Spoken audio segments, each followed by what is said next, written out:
السلام عليكم ورحمة الله وبركاته. الله يسعد مسا الجميع، إن شاء الله كل أيامكم خير وبركة.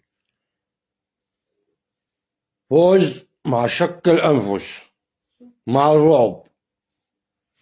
سبق قلنا لكم قبل الفيديو هذا لا تستهينوا ببنين.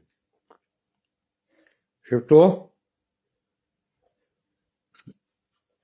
الفريق المصري قلب 990 درجة، مش الفريق المصري اللي بيلعب بالشوطين الأولانيات. الشوطين الإضافيات أحسن من لعبه بالشوطين الكاملات 90 دقيقة. هذا بين وجه الفريق المصري بالشوطين الإضافيات، سبحان الله. وألف مبروك للشعب المصري مع فوز، أقسم بالله العظيم مع شق الأنفس.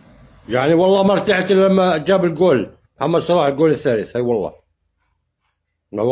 ما ارتحت إلا لما جاب محمد صلاح الجول الثالث. زميل، قلنا لكم هاي بطولة غريبة عجيبة، غريبة عجيبة.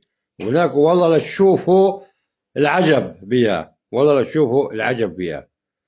بس مع احترامي وتقديري لأهلنا وأحبابنا لمصر، إذا حسام حسن بده يلعب بالطريقة هاي علينا العوض، علينا العوض. صح فزنا، صح فزنا، بس إذا بضل يلعب بالطريقة هاي بأعصابنا، كل الشعب المصري على أعصابه اليوم، وإحنا معكم، وإحنا معكم. كل الشعب المصري بقى على أعصابه إنه يبضع عرضهم، مش قليلين بنين. وحكينا لكم الحكي هذا، حكينا لكم الحكي هذا، بس احنا مش محللين عشان تردوا علينا، مش مطبلين نطبل للفريق المصري. هسه يطلعوا الفريق الشوط الاول الاضافي والشوط الثاني، اقسم بالله تقول مش مصر اللي بتلعب، فريق ثاني.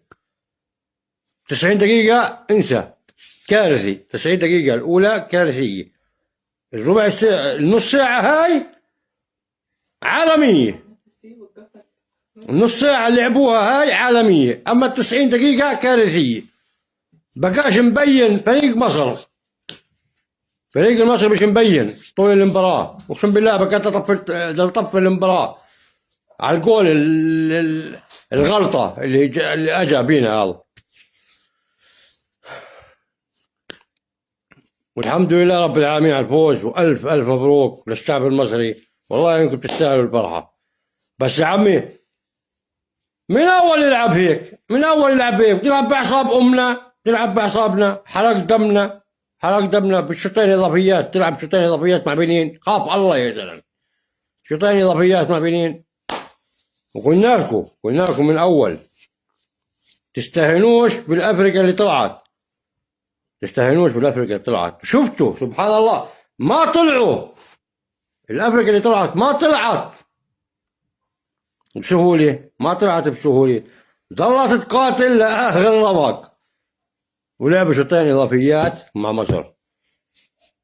وسبق قلنا لكم بالفيديو اللي قبل هذا راح تشوفوا بنين شو راح تعمل بمصر. والحمد لله رب العالمين. والله ما ارتحت يا اخواني لما محمد صلاح جاب الجول الثالث، وانا عارف انه كل مصر ما ارتاحت الا لو جابوا الجول الثالث. انه فريق بنين عن جد يحرق عرضهم، انسى قطاعات.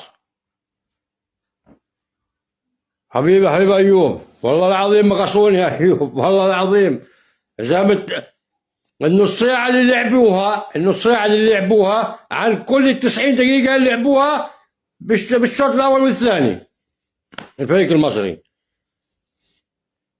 نمنا واحنا قاعدين نستنى، وراك شوط من أول شوطه على الفاضي.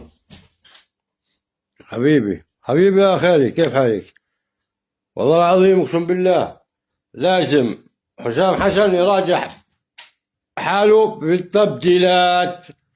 شفت اللعيبه اللي نزلهم كيف حرقوهم من الملعب؟ ليش حاط لي اياهم على الدكه؟ ليش حاط لي اياهم على الدكه؟ مخلين لي اياهم. وكل الاحترام والتقدير للجميع، والف الف مبروك للشعب المصري. واقسم بالله ما ارتحت الا لما محمد صلاح جاب الجول الثالث. والسلام عليكم ورحمه الله وبركاته. من نحضر مباراه نيجيريا عالمية هسه. سلام.